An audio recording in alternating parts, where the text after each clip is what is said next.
Olá, eu sou Marcos Roberto e a partir desse momento estamos iniciando pela Rádio TV Fé e Luz, também pela Rádio Ouro Verde 105,9 e pelas nossas redes sociais, a mais esta edição do programa Megafone, que hoje tem a honra de receber como convidado o professor Rony Muraoka, ele que é coordenador dos cursos de jornalismo e publicidade da Universidade Paulista Unip. Ele também é professor há pouco mais de 17 anos e, como já dissemos na abertura, por ser coordenador tanto de jornalismo como publicidade, ele tem graduação nessa área, ele graduou-se em jornalismo no ano de 1997, também tem passagens pela televisão, como aqui a IPTV aqui de Campinas, também teve a sua empresa de assessoria de imprensa, e para nós é um privilégio escutá-lo, para nós é uma honra estar recebendo o professor no programa, então, desde já, eu gostaria de desejar umas boas-vindas aqui ao Megafone. Obrigado, Marcos. Eu que agradeço a oportunidade de estar falando com você e seus ouvintes aí. Professor, para iniciarmos aqui a nossa conversa, como eu disse, você tem uma larga experiência, tanto como coordenador como professor, quer dizer, buscando essa informação no seu site oficial, está lá registrado que você leciona há pelo menos 17 anos. Então, quer dizer, tem toda uma gama de profissionais que passaram pelas suas mãos. Já está indo para 20 anos já, só atualizar o site. 20 anos, quer dizer, já é uma marca expressiva. Eu gostaria de saber do senhor, né, como é que você encara hoje a formação do profissional de comunicação?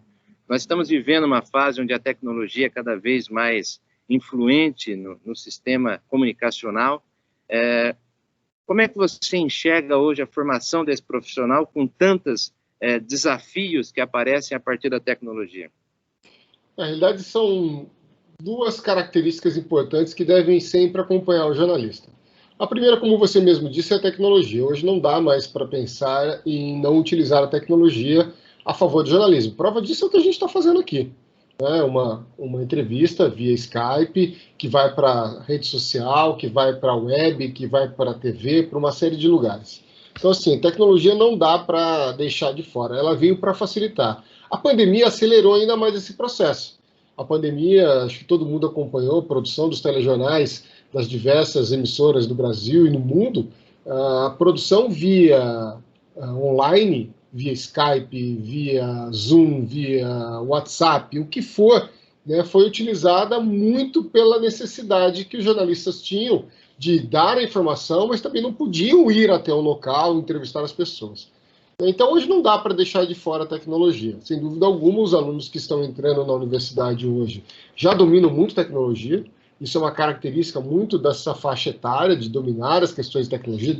Aliás, eles conhecem muito mais do que eu, por exemplo. Eu sou de uma geração X, então tenho dificuldades com tecnologia. Claro que a gente trabalha com isso, mas é sempre uma dificuldade maior. A geração nova não, a geração nova domina isso, já nasceu digital, então domina isso com uma facilidade muito grande. Então, nessa característica de tecnologia, sem dúvida alguma, a gente não pode deixar de lado. Mas o jornalismo em si só, ele não mudou. A essência do jornalismo não mudou. O que mudou foi a forma de produzir a notícia. Mas a essência do jornalismo, o conhecimento que o jornalista precisa ter de história, de ciências sociais, de humanidades, da vida, de conhecimentos gerais, né, de ter essa capacidade de transmitir bem a informação com o domínio da língua, tudo isso continua e sempre existiu, sempre vai existir. Como eu disse, o que vai mudar é a forma de passar essa informação para as pessoas. Antigamente só tínhamos o rádio, depois jornal, né, TV, internet e agora todas essas redes sociais, né, todos esses aplicativos que a tecnologia proporciona. Mas você acha que a tecnologia ela está roubando o mercado de trabalho do jornalista? Você enxerga isso? Que a tecnologia ela está dificultando a inserção no mercado de trabalho? Não, eu acho que ela está ampliando o mercado de trabalho. Eu acho que a tecnologia hoje está possibilitando a produção de notícias para diversas pessoas, estou falando de diversos jornalistas, a produção de notícias desses jornalistas que podem ser tanto contratados quanto freelas. Então, acho que a tecnologia não está limitando, ela está ampliando. O que está acontecendo também, e aí é uma característica da nossa sociedade atual, não é Brasil, é mundo, é essa questão de muita informação por vários veículos, por vários canais, muita informação e as pessoas que recebem essa informação às vezes ficam até sem saber muito como selecioná-las. Além do fato das fake news que também acabam propiciando através das redes sociais. Tá? Mas diminuir o mercado não, eu acho que está ampliando, eu acho que está criando outras possibilidades de se passar informação. Antigamente, quando eu fazia televisão, quando eu era repórter de televisão, para fazer um ao vivo, era um trabalho enorme. Você tinha que deslocar um caminhão, deslocar profissionais. Hoje, o repórter faz com o celular na mão. Então, assim, eu acho que a capacidade de produção aumentou. E se a capacidade de produção aumentou, precisa de mais pessoas para produzir essas notícias. Então, eu acho que ampliou. Então, quer dizer, aquela discussão, por exemplo, na minha época de faculdade, a gente sempre escutava dos professores que existia uma crise de mercado, né, de que as redações estavam diminuindo. Na verdade, está se transferindo profissionais para uma outra área, é isso? As redações tradicionais, sim, estão diminuindo. Tá? Essas redações tradicionais, que a gente conhecia principalmente dos veículos tradicionais de comunicação, elas estão diminuindo. Em compensação, estão criando outros canais de comunicação, canais independentes, que é o seu caso, por exemplo. Isso no passado não seria possível, não seria possível fazer essa produção jornalística que você faz. Então, hoje você tem uma ampliação dessas formas de se comunicar. Né? Agora, a mídia tradicional, essa tem perdido espaço realmente para essas mídias chamadas alternativas. Hoje, no futuro, serão mídias tradicionais também. É interessante isso, né? Mas na formação do jornalista, pelo menos nas grades curriculares, ainda existe lá a formação do jornalista para o impresso, para o audiovisual. Vocês ainda, né, como professor, você tem ainda essa visão de que é necessário ter esse tipo de formação na grade curricular, tanto para o impresso quanto para o audiovisual. Sim, porque esses veículos existem ainda. Eles não terminaram, não se extinguiram. Existem, então tem a necessidade de formação, mas também tem a necessidade de formação para esses novos canais. Então hoje o web jornalismo, que é o jornalismo produzido em web, é muito bem aceito pelos alunos, o que não era no passado. Porque no passado era algo muito alternativo, quando você não conseguisse um local da mídia tradicional, você ia trabalhar nessa outra área. Hoje não, mudou muito. Um outro exemplo, quando eu fazia faculdade, a assessoria de imprensa era uma alternativa de trabalho. E hoje não é mais. Hoje é uma realidade absoluta. Então, assim, está se mudando muito o mercado em função da tecnologia. E aí todos nós teremos que nos adaptar. Professores, alunos, profissionais e veículos de comunicação. Você falou de uma área que é muito interessante, que é a assessoria de imprensa. E eu sou testemunha de colegas que não apreciavam esta área, de que não enxergavam nela um futuro. Mas hoje ela vai crescendo de maneira vertiginosa, né? Até porque o jornalista hoje ele não atua somente nos órgãos tradicionais ou na internet. Ele também é absorvido por agências de publicidade, agências de marketing. Né? Existe um mercado que vai avançando para outras áreas também, né? A assessoria de imprensa também mudou um pouco o perfil. No passado, a assessoria de imprensa, quando ela teve o seu boom aqui no Brasil, principalmente na década de 2000, final da década de 90, início da década de 2000, o trabalho principal dos assessores de imprensa era fazer o contato entre as empresas e a imprensa, a mídia tradicional. Então, o meu trabalho como assessor de imprensa sempre foi muito vender a pauta para o jornal, vender a pauta para o rádio, vender a pauta para a revista, para a televisão. Hoje em dia, isso existe ainda, óbvio, mas existe também uma produção própria de conteúdo das empresas. Então, as empresas se comunicam diretamente com o seu público-alvo, quer seja pelas redes sociais, quer seja por um canal direto de comunicação, como um site, por exemplo, quer seja uma TV própria de uma marca, e isso precisa de profissionais. Então, os jornalistas hoje não só fazem o contato com a mídia tradicional, mas produzem o próprio conteúdo para a empresa para ser distribuído nesses canais novos de comunicação. Como é que os alunos eles lidam com essa matéria, por exemplo, com assessoria de imprensa? Como é que você, como professor e outros professores, como é que vocês explicam essa relação entre o jornalista e a empresa, né? Durante muito tempo existiu um conflito nessa área. Como é que hoje vocês denotam essa relação entre o jornalista e a empresa? Eu acho que hoje está muito mais consolidado esse conhecimento sobre assessoria de imprensa e até o próprio aluno já tem uma certa noção do papel fundamental que é a empresa se comunicar bem, quer seja com o seu público direto, quer seja com a mídia. Então, hoje, o que a gente sempre falou e sempre vai falar é a base ética do jornalismo. Então, o assessor de imprensa é um jornalista que vai trabalhar com conteúdos de informação jornalística. Novamente, quer seja para a imprensa, quer seja para o público-alvo. Não importa se ele é de um jornal, se ele é de uma rádio, de uma web ou um assessor de imprensa. Ele vai trabalhar com as questões éticas jornalísticas. Quais sejam? Sempre está falando a verdade, levantando informações que sejam corretas, ouvindo todos os lados possíveis, vendo a questão do interesse público da informação, do interesse do público da informação. Então isso não muda a forma de produzir, mas o conteúdo continua sendo o mesmo. Então o que é de interesse da mídia, o que é de interesse do público, o assessor de imprensa é o responsável para a produção dessa informação e disseminação dessa informação. Então ele vai sempre trabalhar com as questões éticas jornalísticas. Interessante isso. Uma palavra que é hoje muito utilizada na sociedade é ética. Como é que ela é estabelecida dentro da Faculdade de Jornalismo, professor? Existe uma matéria direcionada para a ética ou é uma questão superficial? Não, existe uma disciplina que chama Ética e Legislação em Comunicação, em que o aluno vai aprender aqueles limites éticos que ele, dentro da regulamentação jornalística, dentro das normas jornalísticas, dentro da lei de imprensa, ele pode trabalhar. Então, isso é passado para o aluno, sim. É claro que eu tenho uma frase do Mário Sérgio Cortella que eu gosto muito, que é: o que é ética? Ética é quando você faz a mesma coisa quando uma pessoa está vendo ou quando ela não está vendo. E tudo vai depender da pessoa. Nós passamos essa informação, nós passamos essa disciplina, nós ensinamos não só a ética, como os limites legais do trabalho do jornalista. Cabe a ele, depois de ter absorvido isso, exercer. Não tenho controle sobre isso. O que a gente tem controle é de passar essa informação. Interessante. Uma outra questão que, agora falando especificamente da Unip, né? Você como coordenador, você tem formação tanto na área de jornalismo quanto na área de publicidade, propaganda. E na Unip existe ali uma simbiose desses cursos em algumas matérias, né? Os alunos de jornalismo, de publicidade, propaganda, eles acabam se relacionando devido a terem matérias conjuntas.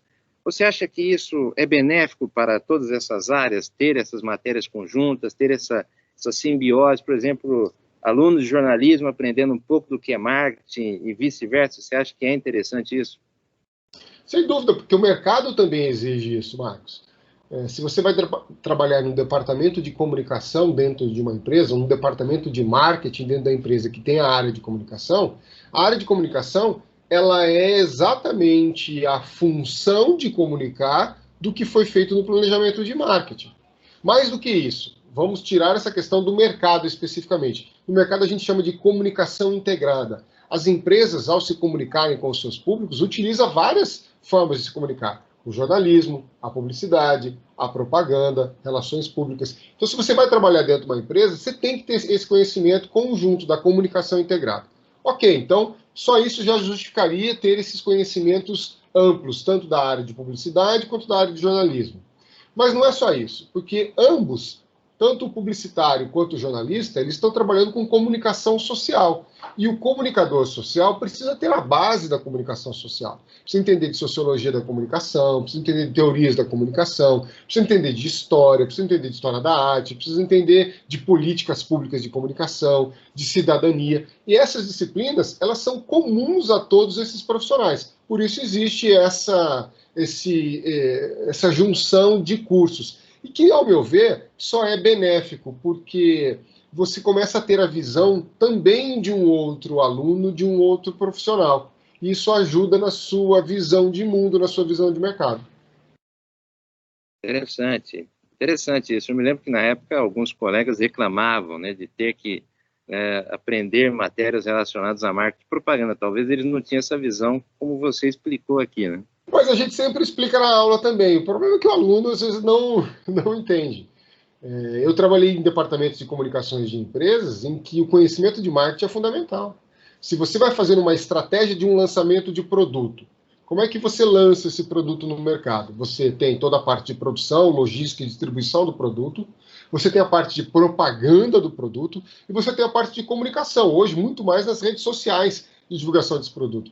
Quem é que normalmente faz essa produção de conteúdo nas redes sociais? Um profissional jornalista.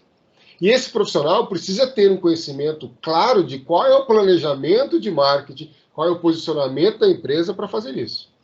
Mas ok, você vai trabalhar num departamento, você vai trabalhar numa área pública de comunicação. Você vai trabalhar com ou educação. Você também tem que ter esse conhecimento dessas outras áreas comuns. Então não tem como fugir disso. Hoje não dá para se pensar em trabalhadores profissionais isolados na sua função. Hoje o mundo é muito integrado. Hoje o mundo é muito plural. Por isso é importante ter essa visão. Tem que haver essa integração, né? Exatamente. Professor, eu me recordo que as salas de aulas eram refesteladas de alunos, né? Mais de 50 alunos por matéria. Na sua visão, o que desperta tanto interesse nas pessoas em cursar faculdade de comunicação? Nós vivemos num país em que existem problemas educacionais profundos e o profissional de comunicação, ele, queira ou não, é um intelectual. Então, eu gostaria de saber a sua visão a respeito do porquê que desperta tanto interesse nas pessoas optarem por cursos de comunicação. Bom, eu acho que não tem um único motivo, são vários motivos com vários perfis diferentes de alunos. Mas o fato, Marcos, é que a gente vive numa sociedade de consumo. E essa sociedade de consumo, a gente fica sabendo dos produtos a serem consumidos muito através da comunicação, muito através da publicidade e propaganda, muito através das redes sociais, muito através do jornalismo. Então, acho que isso que desperta também o interesse desses alunos. Você vive nessa sociedade de consumo, consumindo o tempo todo produtos ou serviços ou informações. E vamos pegar um exemplo da pandemia, por exemplo. Na pandemia, nós nunca sentimos tanta necessidade de informações corretas, porque recebemos muitas informações erradas, inclusive. Mas informações corretas para a gente entender um pouco o que estava acontecendo no mundo. Para você ter uma ideia, durante a pandemia, a procura por jornalismo cresceu. Cresceu exatamente por isso, das pessoas perceberem o quanto é importante uma comunicação bem feita, um jornalismo bem feito, um jornalismo sério e ético na população. Por outro lado, também acabamos consumindo muitos produtos, né, através, principalmente, as compras online. E aí, como é que você fica sabendo disso tudo? As redes sociais hoje bombardeiam a gente o tempo todo com comunicação de produtos e serviços. Então, eu acho que esse é um dos fatores. Outro fator é que existe um mito de que na faculdade de comunicação, a criatividade, você que é criativo, você que é comunicativo, você que não gosta de matemática, vá fazer isso. Não é bem verdade, porque existem áreas dentro da comunicação, no jornalismo, na publicidade, que usam muita matemática, usam muita estatística. Então, assim, eles entram com essa perspectiva, mas quando eles começam a conhecer tanto o mundo da comunicação social, publicidade ou jornalismo, eles começam a perceber a amplitude e a variedade de possibilidades de trabalho que eles podem fazer. Isso é constatável, né? As pessoas elas vão descobrindo ao longo do curso diversas possibilidades, né? O perfil dos professores tem essa função também de direcionar os alunos para as áreas que talvez eles possam atuar. Exatamente. No jornalismo, diferentemente da publicidade, o aluno vem com um perfil um pouco mais voltado a essa paixão pela informação. Então, eu noto que no jornalismo tem mais alunos que sempre se preocuparam mais em se informar, que sempre ficaram atentos às informações jornalísticas do mundo e sempre ficaram atentos àquilo que está acontecendo no mundo. Então, no jornalismo tem um pouco mais esse perfil. Na publicidade, tem um pouco mais do perfil da criatividade, né, da comunicação extrovertida, mas, no fundo, os dois acabam se juntando para ter a melhor forma de comunicar com o público. Sim. Como é que é a formação intelectual desse profissional dentro das faculdades, professor? Como é que vocês... que tipo de matéria é lecionada para formar esse profissional? Além das matérias específicas, das matérias técnicas, que outras matérias compõem a grade para formar um bom profissional de comunicação? O MEC hoje exige que a gente tenha, num curso de jornalismo, num curso de publicidade, alguns eixos de formação. Resumidamente, o que a gente tem como eixo de formação para o jornalista? A gente tem um eixo de formação das humanidades. Então, as disciplinas que estão ligadas às questões humanas e sociais. Então, vamos lá. Sociologia, ciências sociais, sociologia da comunicação, antropologia, história da arte, história... políticas públicas de comunicação, cidadania, afrodescendência. Então, essas questões ligadas à humanidade e à sociedade. Temos as questões jornalísticas especificamente. Então, o aluno vai aprender as questões da teoria do jornalismo, da teoria da comunicação, que são disciplinas mais teóricas, voltadas dentro do processo de comunicação. E tem as disciplinas práticas de formação do jornalista. Então, ele vai aprender a escrever para impresso, escrever para web, para rádio, para TV, né, todo esse universo todo. E aí, no final do curso, ele também tem que produzir um trabalho de curso, que é um produto jornalístico que ele cria, ele desenvolve, mediante todo o conhecimento que ele adquiriu durante todos os anos da faculdade, e sempre voltado com um assunto de interesse social, interesse público. Quer dizer, é uma formação ampla desse profissional, né? Vocês buscam não deixar uma lacuna nenhuma, né? Sim. Vocês buscam preencher de forma intelectual, de forma profissional, o currículo desse cidadão, para que ele seja um profissional apto a interagir com o mercado, com as pessoas. Além dos conhecimentos que ele precisa adquirir, que ele precisa trazer isso antes de entrar na faculdade. Então, por exemplo, conhecimento de história geral, conhecimento da língua portuguesa. Claro que a gente vai trabalhar isso também na universidade, mas a formação em língua portuguesa tem que vir de base. Ele tem que gostar da língua portuguesa, ele tem que dominar a língua portuguesa. Então, conhecimento de história geral, os conhecimentos do dia a dia, daquilo que está acontecendo no mundo, domínio da língua portuguesa, e mais esses eixos de formação, é que fazem que realmente se torne um profissional adequado para o mercado de trabalho.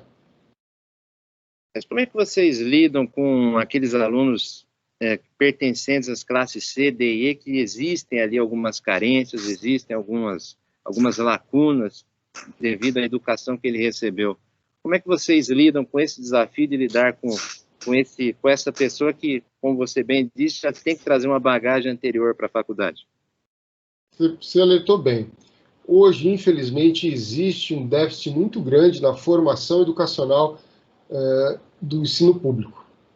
O que eu percebo também em alguns alunos é que eles ingressam na faculdade apenas por uma continuação dos estudos. Então, tem muito aluno que ingressa na faculdade, por quê? Porque eu já fiz ensino fundamental, eu fiz ensino médio, agora vou fazer o ensino superior. Então, existe sim uma parcela que nunca pensou na escolaridade como algo que ele está levando para a vida dele. Ele sempre pensou na escolaridade como passar de ano. Esse aluno vai ter dificuldade. Esse aluno vai ter dificuldade porque, quando chega na universidade, a gente não vai conseguir resgatar toda aquela base necessária que ele precisou ter durante os anos. Então, esse aluno, normalmente, tem uma certa dificuldade. Mas ele também não se interessa muito em aprender, aprender no sentido de apreender, de ter aquilo para ele e aquilo como profissional, como vida. Esse vai ter dificuldade. Tem aqueles que têm uma carência, que tiveram uma carência, mas que vão atrás, que correm atrás. Quando a gente percebe que o aluno está interessado, que ele teve uma carência de aprendizado no ensino médio, no ensino fundamental e médio, mas que ele está correndo atrás, normalmente os professores buscam ajudar esse aluno. Aliás, nós buscamos ajudar a todos. Vai depender de quem quer, né? A gente mostra o caminho. E esse caminho tem que ser percorrido pelo aluno, não é pelo professor. Então, normalmente, a gente faz isso para todos os alunos. Mas tem os alunos que vão atrás desse caminho e tem alunos que não. Então, assim, depende muito desse processo que o aluno, dessa consciência que o aluno tem no momento que ele está na faculdade. Nós, professores, vamos tentar suprir, vamos tentar mostrar novos caminhos, vamos tentar dar conteúdo para que ele possa se aprimorar profissionalmente. Mas muito vai depender dele. Se ele também não tiver vontade de ir atrás, não tem quem faça. Hoje eu mudei muito a minha forma de lecionar. Antigamente eu era um professor muito mais exigente. Eu tinha como percepção que era obrigação minha fazer com que o aluno aprendesse. E eu percebi ao longo dos anos, não só percebi pela prática, mas também por estudos de vários cientistas educadores, que não é possível. Só é possível a gente passar a informação, passar o conhecimento. Mas se o aluno não está aberto a isso, nada funciona. Então, o que a gente procura fazer é isso, principalmente com esses alunos carentes. E é óbvio, quando a gente percebe que o aluno é muito carente em relação a essa formação básica, a gente também chama para o lado e diz, olha, você precisa se aprimorar nisso, nisso e nisso, porque está tendo uma dificuldade muito grande. Por incrível que pareça, tem muitos alunos de jornalismo que escrevem em português errado. Isso não é mais admissível numa faculdade. Né? E nós também não vamos alfabetizar este aluno. Então ele tem que ir atrás dessa necessidade, porque senão ele não consegue se garantir no mercado de trabalho. Porque na universidade ele até consegue, entre aspas, passar. Eu não passei na disciplina, fiquei de exame, eu fiquei de DP, aí eu fiz a DP, a dependência da disciplina. Ok, ele até consegue fazer isso. Mas no mercado de trabalho, não. Se ele não for apto para o mercado de trabalho não o absorve. Então depende muito disso. E não é só no jornalismo. Eu vejo isso em muitos cursos. Se o aluno não estiver realmente interessado em aprender e se capacitar, dificilmente o professor o ajuda.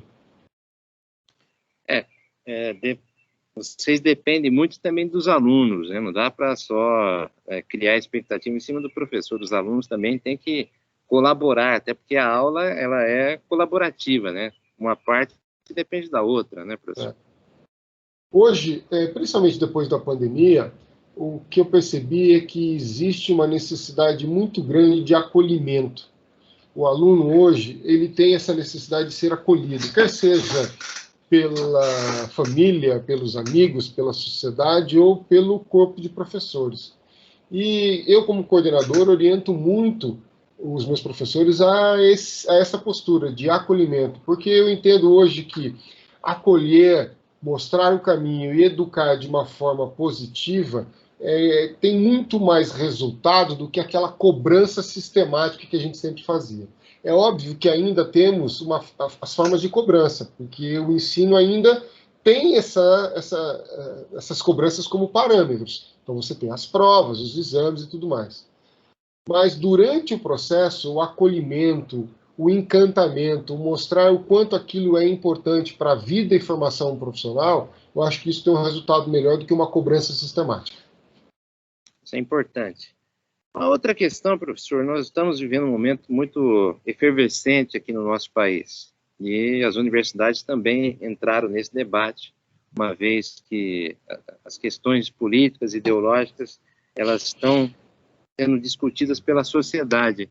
Você, como coordenador do curso de jornalismo, quer dizer, uma área que também está vinculada ao setor de humanas dentro das universidades, como é que você tenta trabalhar essas questões dentro da sala de aula, né? Eu sei que tem professores que pendem para uma ideologia, outros para outra. Como é que você, como coordenador, tenta balancear essas questões? Bom, em primeiro lugar, eu acho que todos nós, como cidadãos, temos as nossas ideologias e temos o direito de exercer os nossos pensamentos. Acho que isso é fato. Né? O que eu procuro sempre mostrar para o professor é que, dentro de sala de aula, ele tem um papel extremamente importante e influenciador. Então, não cabe ao professor influenciar para determinada ideologia o aluno. Não é esse o papel. É papel do professor mostrar as ideologias. Nenhuma ideologia por si só é positiva ou negativa. Não existe isso. Então, é sempre mostrar aquilo que acontece. Mostrar tanto, vamos pegar da questão de esquerda e direita hoje no Brasil. Acho muito ingênuo falar que a direita é ruim, ou que a direita é boa, ou que a esquerda é ruim e a esquerda é boa. Não existe isso. Existem coisas muito boas da direita, muito boas da esquerda, muito ruins da direita e muito ruins da esquerda. Esse é o papel. E cabe ao aluno, a partir do momento que ele tem esses conhecimentos, criar a sua própria identidade, criar a sua própria ideologia, criar a sua própria afinidade. Não cabe ao professor manipular isso. Acho que cabe ao professor mostrar aquilo que existe. Este é o verdadeiro papel do professor. Eu acho que muito do que se falou de escola sem partido se falou de forma errada. Não é que a escola não tenha que ter partido. A escola tem que ter um partido. E qual é o partido? Na minha opinião, é o partido da educação, da informação do conhecimento. Cabe ao aluno decidir para qual área, para qual ideologia, para qual espectro político ele se identifica mais. Mas não cabe a gente só mostrar um lado. Cabe a gente mostrar todos os lados. Porque, como eu disse, não é uma coisa só boa ou só ruim. Não existe isso. Isso não é hermético. O mundo é muito plural, o mundo é muito amplo. Mas nesses últimos 3 anos, pelo menos, desde da última campanha para cá, você já foi obrigado, como coordenador, a intervir em sala de aula relacionada a essas questões? Não, nunca. Nunca. Há, sim, alguns momentos dentro de disciplinas que são mais da área de sociologia, mais da área de política, discussões acaloradas dos alunos. Mas nunca uma necessidade de falar, olha, o professor só fala sobre isso, o professor só fala sobre aquilo. Não, porque nós temos essa orientação sempre é passada para os professores. Mas é óbvio que existe, em determinadas situações, discussões mais acaloradas. Mas o que eu costumo hoje perceber é que as pessoas estão muito fechadas para a outra opinião. Né? Então é só a minha opinião que vale. Não é verdade. E quando você se fecha no seu pequeno mundo, você fica com uma visão muito limitada das coisas. Como eu disse, não há coisas boas e ruins de um lado ou só do outro. Elas são amplas. Existem coisas boas e ruins de todo o espectro. Então, eu acho que é isso que é importante. Agora, o que nós não podemos é simplesmente nos fechar e achar que é a minha única opinião que vale. Isso é o que está errado. E o que a gente procura como educadores é mostrar outras opiniões. E cabe, como eu disse novamente, ao aluno definir a sua própria opinião, mas nunca achar que só uma opinião é a verdadeira. Mas é um desafio, né, professor? É um desafio. É um desafio. É um desafio. Hoje em dia, ainda mais, porque hoje a sociedade está muito polarizada. Hoje você tem, dentro da sala de aula, vários alunos com espectros políticos opostos. Isso existe muito, tanto alunos de direita, extrema-direita, alunos de extrema-esquerda, né, que, novamente, o que eu procuro como educador é sempre mostrar, não existe só um lado, não existe só uma opinião, e não é só a sua opinião que vale. Isso, na realidade, é uma democracia. Isso, na realidade, é a possibilidade da pluralidade de ouvir os outros. E eu acho que isso é que falta um pouco nas pessoas hoje em dia. Falta um pouco mais desse cuidado de ouvir e de formar a sua opinião. Porque as pessoas não ouvem. Elas simplesmente escutam, mas não absorvem o que o outro está falando. Realmente tem um juízo de valor. Já vem com um juízo de valor pré-estabelecido. E aí tudo aquilo que o outro fala que é diferente daquilo que ele acha, isso já é de uma forma atritosa. Não deve ser assim. A gente deve ouvir. A partir de ouvir, estudar e entender. A partir disso formar nossa opinião. Mas é um desafio. Porque eu imagino, né, como é que deve ser a efervescência de uma sala de aula hoje em dia, né? Quer dizer, as discussões, os debates, os professores tendo que ter essa consciência de intermediar essas questões, né? Aquilo que eu falei, as pessoas acham que só a opinião deles é que vale, que é só a opinião deles é que está certo. E isso está errado. E como é que vocês, professores, tentam mostrar essa pluralidade para os alunos? Né? Como é que vocês, dentro da sala de aula, tentam trabalhar essas questões, até porque esse profissional vai lidar com isso no mercado de trabalho, né? Eu acho que é exatamente isso, mostrando todos os lados. Não tendo um juízo de valor pré-estabelecido. Não criando uma metodologia educacional que só priorize um lado. Não sendo unilateral. Eu acho que esse é o papel do professor. Sim. É desafiador. Porque hoje em dia, também o aluno indaga se a opinião do professor está errada. Porque uma outra questão, Por que hoje o jornalismo está sendo muito atacado? Porque algumas pessoas, não é papel do jornalista agradar A ou B, é papel do jornalista informar. E aí o que acontece? Se a informação não me agrada, eu começo a criticar quem passou a informação. Então, hoje existe uma crítica muito forte ao jornalismo exatamente por isso. Essa informação não me agrada, não é do meu interesse, então ele está errado. Então, é essa capacidade de ouvir da população que está fazendo com que a gente se feche cada vez mais num único ponto de vista. E isso está errado. A sociedade é muito plural. Mas hoje existe um jornalismo engajado, né, professor? Hoje, Sempre, as até redes hoje. sociais, existe esse jornalismo que engaja-se nessas questões. Sempre, né? sempre existiu, sempre houve o jornalismo partidário, por exemplo. Sempre houve. Se tinha o jornalismo dos sindicatos no passado, hoje é que hoje tem uma produção de informação também da direita. A gente tinha muito mais da esquerda no passado. Mas isso sempre existiu e faz parte também do processo de informação. Né? Então, hoje, o que é diferente hoje é isso, de você ter mais produções do espectro à direita. E antigamente você tinha mais, ou quase exclusivamente, do espectro à esquerda. Mas sempre existiu. E como é que você vê esse tipo de jornalismo, professor? Esse jornalismo que se lança as questões políticas sem ele escutar o outro lado. É isso que ocorre, né? Você tem, né, um jornalismo à esquerda, um jornalismo à direita que não escuta, que não traz essa pluralidade que o curso ensina. Então, você acha que esse tipo de jornalismo realmente é benéfico para a sociedade? Eu acho que benéfico na construção, não na formação da opinião. Então, é a partir dessas pluralidades de forma de se comunicar que a gente vai criando uma forma melhor de se comunicar. Novamente, sempre existiu esse jornalismo partidário, quer seja de esquerda, quer seja de direita. Hoje em dia, ele está mais visível por causa das redes sociais. Tá? Então, hoje em dia, que a gente tem uma visibilidade maior disso. Eu, como jornalista, acho que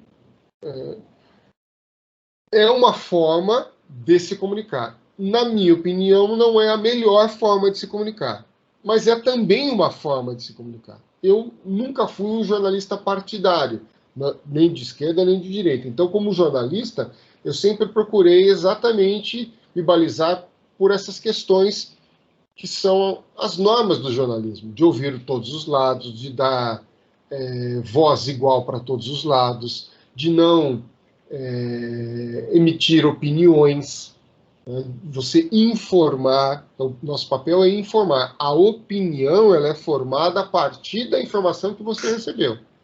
Então, eu, como jornalista, nunca trabalhei nessas questões partidárias. Eu sempre trabalhei nessa questão, né, do jornalismo buscar a imparcialidade, buscar a informação objetiva. Quer dizer, você enxerga que ainda é necessário como primazia informação e não opinião. Opinião também é importante às vezes. Opinião faz parte também da nossa formação do conhecimento. Agora, o que a gente precisa perceber sempre é de onde vem essa opinião, como essa opinião está sendo colocada, de ter realmente um discernimento para entender aquilo que está sendo passado. O problema, Marcos, é como você mesmo disse anteriormente. Hoje o ensino público ele é muito carente na formação educacional do cidadão. Então o cidadão hoje tem pouco discernimento de entender e separar aquilo que é opinião de informação. E se confunde muito o que é opinião sendo como se fosse informação. Não é. Opinião é uma visão unilateral de uma pessoa que está passando. Informação não é isso. Informação é a checagem dos fatos, de ouvir os lados envolvidos e passar essa informação sem juízo de valor. Novamente, a população brasileira com baixa escolaridade não tem discernimento. Foi feita uma pesquisa recentemente que o Brasil é um dos países que mais acredita em notícias do WhatsApp. E também não tem discernimento para saber se aquilo é uma informação falsa ou não. Então, e da onde vem tudo isso? Da educação, a educação formal. Enquanto o país não tiver realmente uma melhoria nessa educação, e a educação não como algo obrigatório, mas como algo de melhoria, de condições de vida, de condições de pensamento, enquanto isso não estiver realmente enraizado, fica muito difícil, sempre isso vai existir. Que hoje, infelizmente, existe mais por dois motivos. A internet e essa a baixa capacidade de discernimento da população. Professor, você nas redes sociais, eu acompanho as suas redes sociais, eu acho muito interessante a reação dos seus alunos, né? Todos eles ficam encantados com as suas aulas, né? Principalmente as aulas relacionadas à história da arte, né? Eu que tive a oportunidade de assisti-las também, os seus alunos ficam embevecidos com aquilo que você traz. Para ser um bom professor de comunicação, quais são as características necessárias, né? Eu sei que muita gente que nos escuta talvez tenha esse tipo de propensão no futuro. Você, como um professor que é elogiado, que é visto pelos seus alunos como uma referência, que tipo de característica um bom professor tem que ter para saber passar de maneira correta as informações dentro da sala de aula? Bom, eu costumo dizer que professor não está, professor é. Né? Se você perguntar para a grande maioria dos professores por que ele é professor, ele vai dizer porque ele se inspirou em outros professores e porque ele gosta de aprender. Né? Ele sempre gostou de aprender. Então, acho que a primeira característica é gostar de ser professor. Se você não gosta de ser professor, se você não gosta... E aí não tem o lado bom, não. Tem muito mais, às vezes, lado ruim do que lado bom, viu? Se você não gosta dessa profissão, é muito difícil você prosperar nessa profissão. Porque ela é desgastante, ela não paga tão bem assim. Mas ela é apaixonante quando você realmente tem esse amor pela educação. Eu, como professor, o que eu procuro sempre é, primeiro, ter conhecimento sobre aquilo que eu vou falar. Então, a primeira coisa é a minha formação. Eu preciso estar bem formado, bem informado para ensinar. Primeira coisa. A segunda é a didática. E a didática hoje mudou muito. Como eu disse, o acolhimento ao aluno é mais importante, na minha opinião, do que a cobrança sistemática. Professor, dentro da sala de aula, os seus alunos, eles buscam que tipo de referência, né? Como é que vocês apresentam as referências dentro do jornalismo para que tudo aquilo que vocês ensinam consiga ser materializado pelos alunos? Eu acho que a maior referência é a própria produção jornalística dos veículos de comunicação. Então, assim, como a parte profissional do aprendizado, os exemplos, os inúmeros exemplos que a gente tem nos vários veículos de comunicação e que o Brasil, por sinal, é um excelente campo para o jornalismo. A produção jornalística brasileira é muito reconhecida. Então, acho que isso já é uma grande referência. Nas questões teóricas, é óbvio que aí você tem os clássicos, né, do conhecimento, que também fazem parte disso. Mas acho que os alunos buscam muito essas referências práticas. E aí o que a gente busca trazer é exatamente isso, aquilo que a gente tem de melhor, né, dentro do mercado de trabalho, dentro das referências que a gente tem do jornalismo brasileiro. O jornalismo hoje ele vem sendo bastante criticado. No início da entrevista você já tinha falado isso em algumas respostas anteriores, né? Hoje o jornalismo ele vive um momento de muitas críticas. Como é que o senhor enxerga isso? Você acha que realmente essas críticas elas têm fundamento ou é apenas questões que vão além da profissão de jornalismo, além daquilo que o jornalismo faz? Bom, sim, existe um momento de transição que o jornalismo está vivendo e um momento de crise, isso é fato. O Brasil é um dos países em que o jornalista mais sofre agressão no mundo. Tá?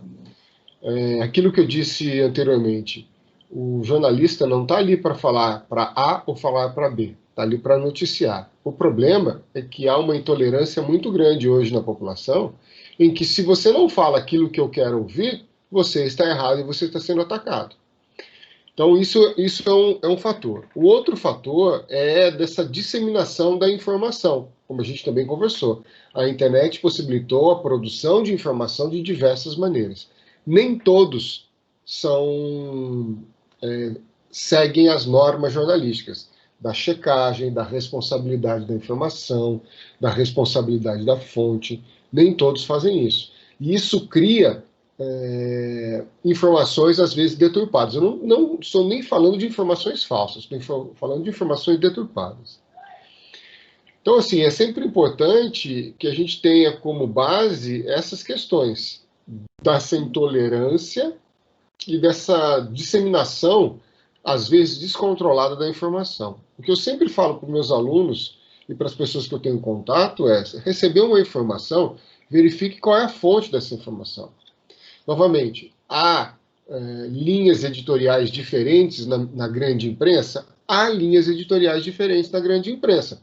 Porém, o fato noticioso está lá. Então, se o fato noticioso está lá, isto é realmente importante. Porque nessa disseminação, muita coisa está sendo passada que não é verdade, e aí depois cria toda essa opinião contrária quando a grande mídia vai dar uma outra informação que não é aquela que ele queria ouvir. Então, esse é o problema maior. As fake news é um problema que me parece que veio para ficar, né? Você, como um jornalista experiente, como é que era esse tratamento a respeito de informações inverídicas há 20, a 22 anos atrás? Fake news sempre existiu, né? Informações mentirosas sempre existiram. O problema é que elas não tinham tanta visibilidade assim. E não tinham como serem produzidas também. Então, hoje a internet possibilita esta produção múltipla e também a disseminação muito rápida. Semana passada, conversando com os meus alunos, eu disse que a única forma realmente de combate às fake news é com a educação formal, conhecimento.